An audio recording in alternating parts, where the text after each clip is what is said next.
Hi guys and welcome to Bomb Anime. It's your girl Bruca. And Big Boy Summer here. Demon Slayer, Season 3, Episode 4. Thank you, Tokito.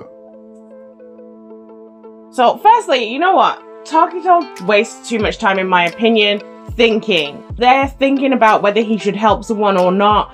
Just help the person, because by the time you've done all of this thinking, you could have just killed the thing and then dipped. Do it or don't, but commit. You know when you're crossing the road and you know you really shouldn't have, but it's not too late that you're gonna get hit by a car, but you know that you kind of cutting it fine. You have to just commit and move to the other side of the road. You can't just... Get hit or don't. That's it. You're a demon slayer. You saw a demon. What's your job? Like, I get what you're saying about going to save the village, blah, blah, blah, blah, blah. But there was a demon on the way to where you were going. You have to deal with it. I know. The thing is, it wasn't even a massive detour. It was right next to him. It wasn't even that hard to kill. Just, Tokito, just come off the block. We're not having it. We also got the flashback with him lying on a tatami mat, bandaged up, and Kaguya basically saying, as long as you're alive, you'll be okay. I know you've lost your memories, blah, blah, blah, blah, blah. Now, I don't know what memories Tokito lost, but I do know that little scene right there explains a lot and kind of explains why Tokito is the way he is, I guess. I feel like it has to be a little bit more than that, because we can see a ton of people losing their memories. It doesn't necessarily give them a personality transplant, and even if it does change their personality, they still have one. Whereas Tokito is pretty much, he gives me empty shell vibes. He screams, I've been traumatized. His eyes are dead. So you're saying Tokito screams like traumatized and his eyes are dead. That's a serious statement. I agree with you. Tanjiro is fighting Urogi, which is the joy version of Hantengu, the one with the yellow eyes. They are throwing down, and to be honest, Tanjiro's getting mollywopped the whole time. He's getting his ass beat into the dirt. Poor dude, like he took the point blank attack. However, because he had caused them to split, he realized that Hantengu cannot just keep splitting himself up. As he keeps splitting up, Hantengu gets weaker, so he basically finessed him. And he also realized that he can cut their tongues, and that stops a bunch of the things that they're able to do. Their tongue must be healed. Yeah, it's Tanjiro was getting beat here, like proper beat up. However, what Tanjiro was doing was what Tanjiro does. Man was thinking while he was fighting and discovering things. So he discovered that joy, sorrow, anger, and pleasure were important aspects of Hantengu. He discovered that they can multiply a lot of times and it diminishes their power slightly. He discovered that joy was lighter than air because those wings were the size that they were.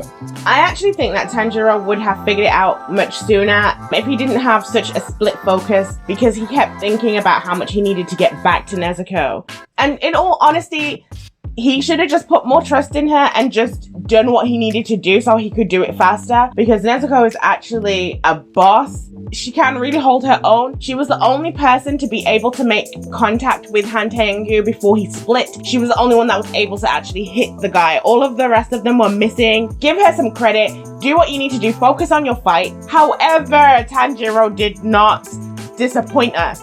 Like you said, he discovered that he was light, so he was like, do you know what? This is how I'm going to get back to my sister. Tanjiro throated Urogi, chopped and screwed his... Wait, I'm not done.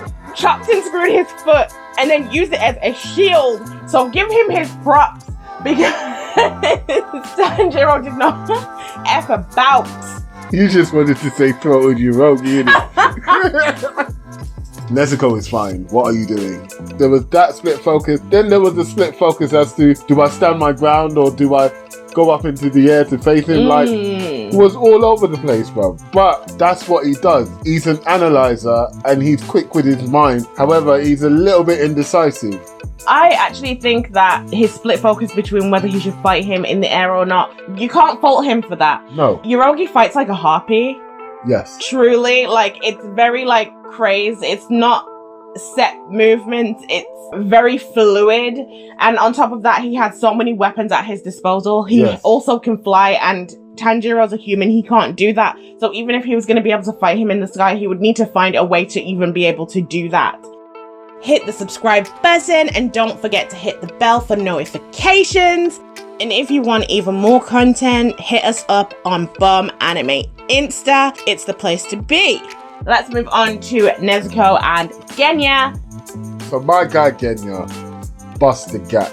But I am glad to see that there are guns in this show because it makes absolutely freaking sense. I am so surprised that Genya's the only one with them.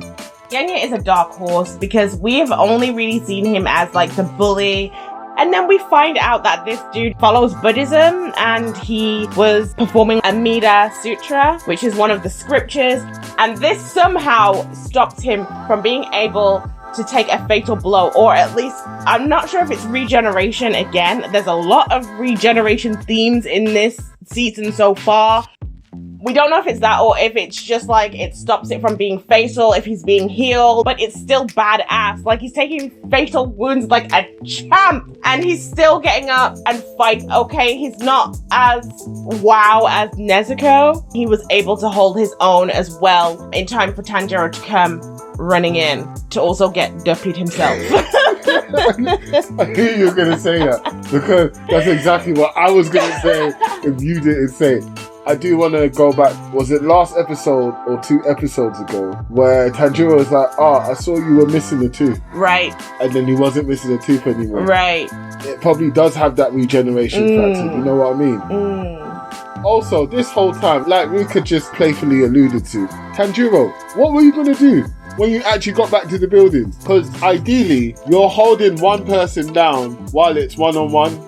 Well, 1-on-2 sort of thing, but you came back and brought more reinforcements to the enemy to make you guys more outnumbered. I don't know, but whatever, Tanjiro, that's you. Like, don't get me wrong, I don't hate Tanjiro. I think he's a great character. He's flawed, he's great. I still haven't seen his super fire magic sword art yet this episode, which I would have thought I would have seen more of, considering you're facing, upper 4. So the Amida Sutra, that obviously has some power, and we definitely need to know what's going on there. So Nezuko was fighting off one of the Hantengus, and they were very shocked by her strength. I mean, it's kind of crazy because Muzan takes all of this data on the fights. Does he not share them with his upper 5? Like, what are you doing with the data, bruh? It seems even as if they don't know who Tanjiro and Nezuko even are. They seem confused.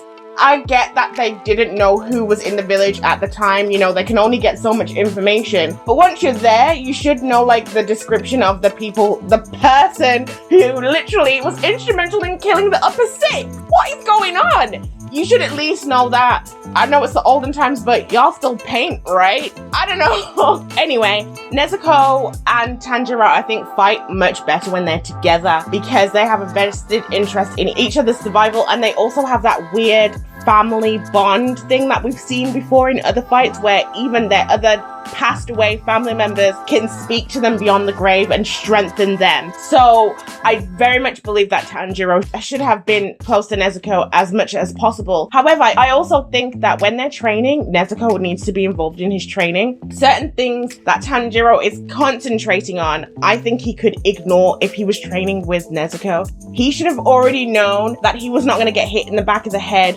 with that staff. He should have known that Nezuko was going to grab it because they need to be more in sync. They, like I just said, they have all these bonds and everything. They need to take advantage of every little win that they have, and they're just not doing that right now. And I think that's actually a theme of this arc as well.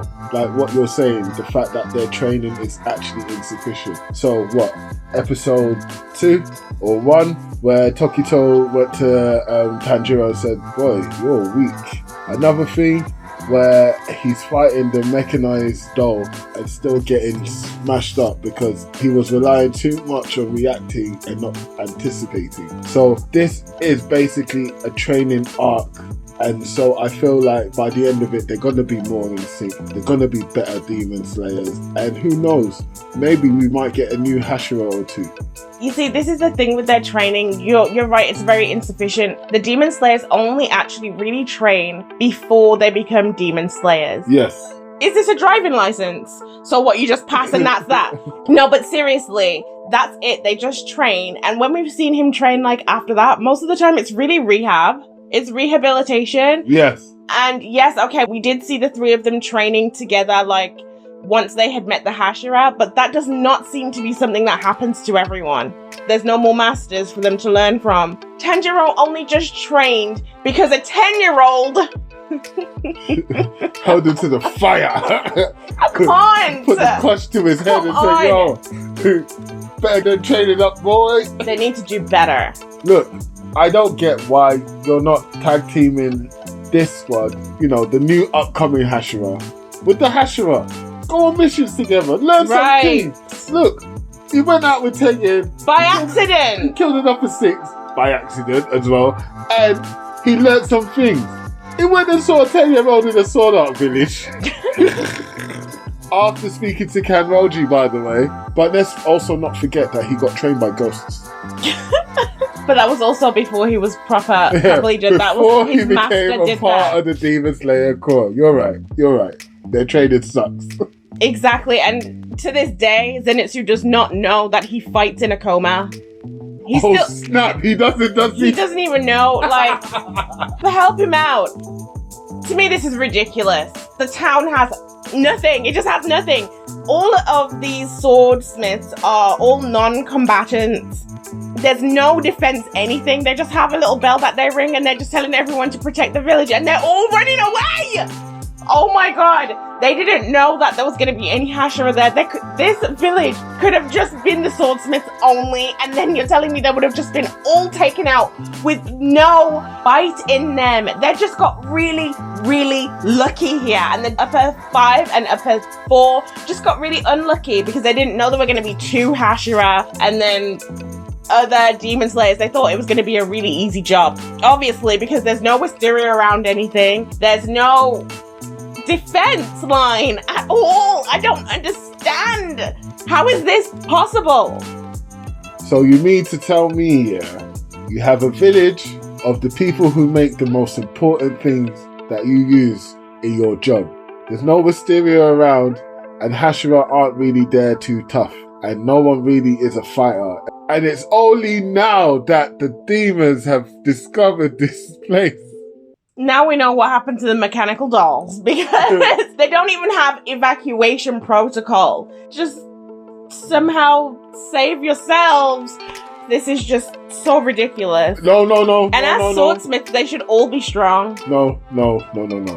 I agree that they should be strong because they're pounding the hammer all day. I get that. But they had the bell. I give this episode a solid 7. I'm not saying this episode wasn't good. I think it was good. If I didn't think it was good, it would be below a 5. I have been now given the anticipation that the next episode is going to be such a banger that this cannot even be close to it. And it wasn't as good as the 8 or the 9s that I've given before. Yeah, this episode was not as good as episode 3. However, I still think that it deserves a nice solid 8.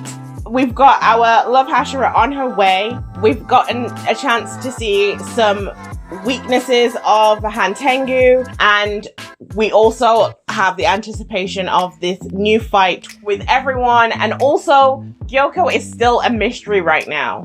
Where is he and what is he doing in the village? If you've made it this far, you're a real one. Don't forget to like, subscribe, and share to get more of our episodes. See you on the next one. Peace.